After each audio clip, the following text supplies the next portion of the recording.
ఆకాశవాణి ప్రాంతీయ వార్తలు చదువుతున్నది బాలకృష్ణ ఎల్లాప్రగడ. ముందుగా ముఖ్యాంశాలు. మానవ జీవితంలో శక్తికి, చైతన్యానికి యోగా మూలమని ప్రధానమంత్రి నరేంద్ర మోదీ ఉద్ఘాటించారు. రాష్ట్రంలో యోగా సాధన కోసం శాశ్వత యోగా మందిరాలు నిర్మిస్తామని ఆంధ్రప్రదేశ్ ముఖ్యమంత్రి నారా చంద్రబాబు నాయుడు పేర్కొన్నారు.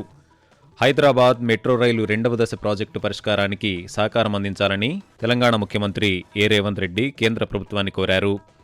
రైతు కుటుంబాలకు ఆర్థిక భరోసా కల్పించడమే ప్రభుత్వ లక్ష్యమని ఆంధ్రప్రదేశ్ ఉప ముఖ్యమంత్రి కె పవన్ కళ్యాణ్ తెలిపారు. వార్తల వివరాలు. 12వ అంతర్జాతీయ యోగా దినోత్సవం ఈరోజు ప్రపంచవ్యాప్తంగా ఘనంగా జరుగుతోంది. 2014 సెప్టెంబర్ 7వ తేదీన ఐక్యరాజ్యసమితి సర్వప్రతినిధి సభలో ప్రధానమంత్రి నరేంద్ర మోదీ ప్రసంగిస్తూ భారతీయుల అతి ప్రాచీనమైన, అమూల్యమైన, విశిష్టమైన యోగా ప్రక్రియ గురించి తెలియజేశారు. యోగా ప్రక్రియ అంతర్జాతీయ స్థాయిలో జరిగేలా తోడ్పాటు అందించాలని ప్రధానమంత్రి ఆ సమావేశంలో చేసిన ప్రతిపాదన ఫలితంగానే జూన్ 21వ తేదీని ఐక్యరాజ్యసమితి అంతర్జాతీయ యోగా దినోత్సవంగా అధికారికంగా ప్రకటించింది.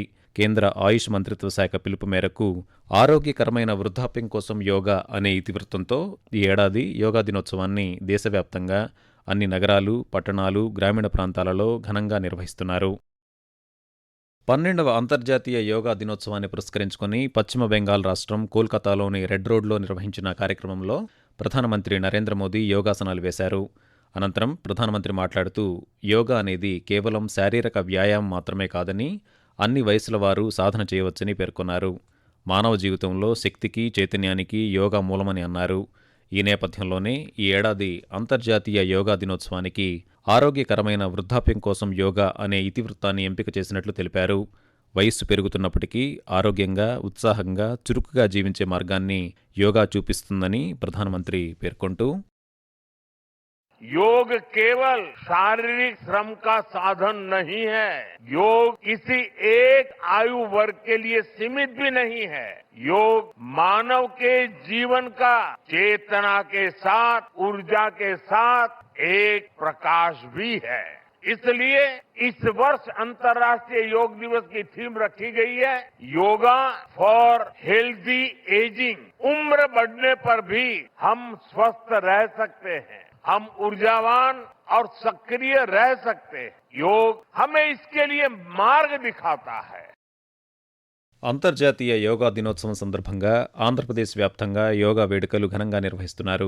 విజయవాడలోని ఇందిరాగాంధీ మున్సిపల్ స్టేడియంలో యోగాంధ్ర రాష్ట్ర స్థాయి ప్రధాన కార్యక్రమం జరిగింది. ఈ కార్యక్రమంలో ముఖ్యమంత్రి నారా చంద్రబాబు నాయుడు పాల్గొని ప్రముఖ యోగా గురువు బాబా రామ్దేవ్ మార్గదర్శకత్వంలో యోగాసనాలు వేశారు. అనంతరం చంద్రబాబు నాయుడు మాట్లాడుతూ ప్రతి ఇంటిలో యోగాను అభ్యసించేలా చర్యలు తీసుకుంటున్నామన్నారు. రాష్ట్రంలో యోగా సాధన కోసం శాశ్వత యోగా మందిరాలు నిర్మిస్తామని ముఖ్యమంత్రి తెలియజేస్తూ ఈ సంవత్సరం యోగా ఫర్ హెల్తీ ఏజింగ్ అనేది నినాదం. ఇంటింటికి యోగా, సంపూర్ణ యోగా కోసం ఈ రాష్ట్ర ప్రభుత్వం కట్టుబడి ఉందని మరొక్కసారి మీ అందరికీ విజ్ఞప్తి చేస్తున్నా. 5 అంశాలతో ఒక యాక్షన్ ప్లాన్.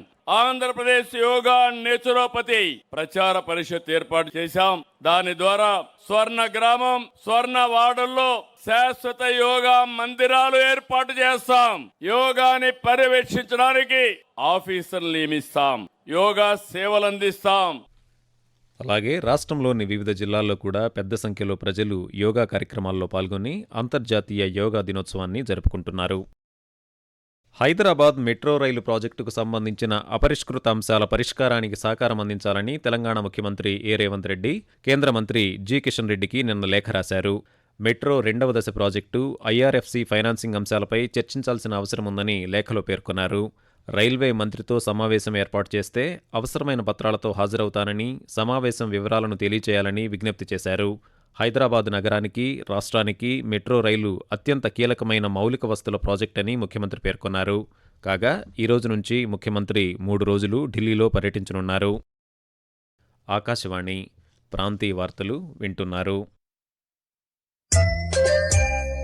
అంతర్జాతీయ యోగా దినోత్సవం సందర్భంగా ఆకాశవాణి విజయవాడ ప్రాంతీయ వార్తా విభాగం యోగాంధ్ర 2026 ఎన్టీఆర్ జిల్లా నోడల్ ఆఫీసర్ ఆయుష్ డిపార్ట్మెంట్ ఆంధ్రప్రదేశ్ ప్రభుత్వం నుంచి డాక్టర్ వై రత్న ప్రియదర్శిని గారితో ప్రత్యేక పరిచయ కార్యక్రమాన్ని ప్రసారం చేస్తుంది. ఈ ఏడాది థీమ్ ఏంటంటే యోగా ఫర్ హెల్దీ ఏజింగ్, అంటే ఆరోగ్యకర వృద్ధాప్యం కోసం యోగా. ఈ పూర్తి ఇంటర్వ్యూ ఈ రోజు సాయంత్రం 4 గంటలకు ఆకాశవాణి విజయవాడ కేంద్రం నుంచి ప్రసారమవుతుంది. అన్నదాత సుఖీభవ పీఎం కిసాన్ పథకం కింద 2026-27 ఆర్థిక సంవత్సరానికి సంబంధించిన తొలి విడత ఆర్థిక సాయాన్ని ఆంధ్రప్రదేశ్ ఉప ముఖ్యమంత్రి కె పవన్ కళ్యాణ్ విడుదల చేశారు. కాకినాడలో నిర్వహించిన మన ఊరు మాటమంతి కార్యక్రమంలో ఆయన నిన్న పాల్గొని నిధులను విడుదల చేశారు. ఈ సందర్భంగా పవన్ కళ్యాణ్ మాట్లాడుతూ రైతు కుటుంబాలకు ఆర్థిక భరోసా కల్పించడమే ప్రభుత్వ లక్ష్యమని తెలిపారు. ఆర్థిక సవాళ్లు ఉన్నప్పటికీ ఇచ్చిన హామీ మేరకు వరుసగా 2వ ఏడాది రైతులకు నిధులు మంజూరు చేస్తున్నామని పేర్కొన్నారు. రాష్ట్ర వ్యాప్తంగా సుమారు 47 లక్షల మంది రైతులకు తొలి విడతగా ఒక్కో రైతు కుటుంబానికి 7,000 రూపాయల చొప్పున అందించనున్నామని తెలిపారు. ఆంధ్రప్రదేశ్లోని పశ్చిమ గోదావరి జిల్లా తాడేపల్లిగూడెం రైల్వే స్టేషన్ సమగ్ర అభివృద్ధి కోసం సుమారు 70 కోట్ల రూపాయల వ్యయంతో చేపట్టిన పనులు వేగంగా కొనసాగుతున్నాయని కేంద్ర ఉక్కు, భారీ పరిశ్రమల శాఖ సహాయ మంత్రి భూపతిరాజు శ్రీనివాసవర్మ తెలిపారు. కేంద్ర ప్రభుత్వ అమృత్ భారత్ రైల్వే స్టేషన్ పథకం కింద జరుగుతున్న అభివృద్ధి పనులను ఆయన నిన్న పరిశీలించారు. గతిశక్తి పథకం కింద పాదచారుల వంతెన నిర్మాణానికి 10,22 లక్షల రూపాయలు కేటాయించినట్లు కేంద్ర మంత్రి ఈ సందర్భంగా తెలియజేస్తూ ఉండిలో ఉన్నటువంటి ఫ్లైఓవర్ కొన్ని టెక్నికాలిటీస్ కారణంగా చాలా కాలం మధ్యలో పనులు ఆగిపోతే ఇప్పుడు కొత్త కాంట్రాక్టర్ పనులు అప్పగించాక వేగవంతంగా చేస్తూ ఉన్నారు. రైల్వే పార్ట్ కి సంబంధించి 3 స్లాబ్లు వేయాల్సి ఉన్నటువంటి పరిస్థితుల్లో 2 స్లాబ్స్ చేశారు. ఆ 3వ స్లాబ్ వేసిన తర్వాత 5% పని మాత్రం ఉంటది. దసరా నాటికి ఈ బ్రిడ్జి మీద ఆర్ఓబి మీద రాకపోకలు కొనసాగిస్తాం. వివిధ రంగాల్లో తెలంగాణ ప్రభుత్వ శాఖలు అందిస్తున్న సేవలకు గాను 2026 సంవత్సరానికి తెలంగాణ రాష్ట్రానికి 3 ప్రతిష్టాత్మక స్కోచ్ పురస్కారాలు లభించాయి. డిజిటల్ ఈ గవర్నెన్స్ అభివృద్ధికి చేసిన కృషికి తెలంగాణ ఫైబర్ గ్రిడ్ కార్పొరేషన్కు స్కోచ్ అవార్డు దక్కింది. అలాగే టీజీ ఐపాస్ ద్వారా పారిశ్రామిక ప్రాజెక్టుల ఆమోదం, స్వీయ ధృవీకరణ వ్యవస్థ అమలులో అందించిన సేవలకు పరిశ్రమల కమిషనరేట్ పురస్కారం అందుకుంది. అంతరించిపోతున్న అరుదైన వన్యప్రాణుల సంరక్షణలో విశేష కృషి చేసినందుకు నెహ్రూ జంతు ప్రదర్శనశాలకు స్కోచ్ అవార్డు లభించింది. రాష్ట్రంలోని వివిధ శాఖలు సాధించిన ఈ విజయాలు తెలంగాణ పరిపాలనా సామర్థ్యానికి, అభివృద్ధి కార్యక్రమాలకు గుర్తింపుగా నిలిచాయని అధికారులు తెలిపారు. ఆంధ్రప్రదేశ్లోని రైతులు సమస్యలతో రోడ్డెక్కుతున్నప్పటికీ ప్రభుత్వం స్పందించడం లేదని మాజీ మంత్రి వైఎస్సార్ కాంగ్రెస్ పార్టీ నాయకురాలు విడదల రజని ఆరోపించారు. పొగాకు, మామిడి, ఆక్వా, శనగ, మొక్కజొన్న సహా పలు పంటలకు గిట్టుబాటు ధరలు లభించడం లేదని పేర్కొన్నారు. పల్నాడు జిల్లాలోని నాదెండ్ల, వినుకొండ ప్రాంతాల్లో రైతుల ఆత్మహత్యలు జరిగినప్పటికీ ముఖ్యమంత్రి ఆయా కుటుంబాలను పరామర్శించలేదని విమర్శించారు. రాష్ట్రంలో రైతుల ఆత్మహత్యలు పెరుగుతున్నాయని, వాటి నివారణకు, రైతుల సంక్షేమానికి ప్రభుత్వం ప్రత్యేక చర్యలు చేపట్టాలని ఆమె డిమాండ్ చేశారు. వాతావరణం. తూర్పు విదర్భ, దక్షిణ ఛత్తీస్గఢ్ ప్రాంతాల మీదుగా ఆంధ్రప్రదేశ్ తీర ప్రాంతం వరకు ఉపరితల ద్రోణి కొనసాగుతోందని అమరావతి వాతావరణ కేంద్రం వెల్లడించింది. దీని ప్రభావంతో ఆంధ్రప్రదేశ్లోని రాయలసీమ జిల్లాల్లో ఈరోజు ఒక మోస్తరు నుంచి భారీ వర్షాలు కురిసే అవకాశం ఉందని తెలిపింది. అలాగే రాష్ట్రంలోని మిగతా జిల్లాల్లో పిడుగులతో కూడిన తేలికపాటి నుంచి మోస్తరు వర్షాలు కురిసే అవకాశం ఉందని పేర్కొంది. మరోవైపు తెలంగాణలో ఈరోజు మోస్తరు వర్షాలు కురిసే అవకాశం ఉందని హైదరాబాద్ వాతావరణ కేంద్రం వెల్లడించింది. ఆకాశవాణి ప్రాంతీయ వార్తలు ముగించే ముందు ముఖ్యాంశాలు మరోసారి. మానవ జీవితంలో శక్తికి, చైతన్యానికి యోగా మూలమని ప్రధానమంత్రి నరేంద్ర మోదీ ఉద్ఘాటించారు. రాష్ట్రంలో యోగా సాధన కోసం శాశ్వత యోగా మందిరాలు నిర్మిస్తామని ఆంధ్రప్రదేశ్ ముఖ్యమంత్రి నారా చంద్రబాబు నాయుడు పేర్కొన్నారు.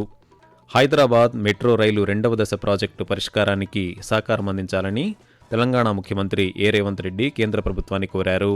రైతు కుటుంబాలకు ఆర్థిక భరోసా కల్పించడమే ప్రభుత్వ లక్ష్యమని ఆంధ్రప్రదేశ్ ఉప ముఖ్యమంత్రి కె పవన్ కళ్యాణ్ తెలిపారు. ఆకాశవాణి ప్రాంతీయ వార్తలు ఇంతటితో సమాప్తం.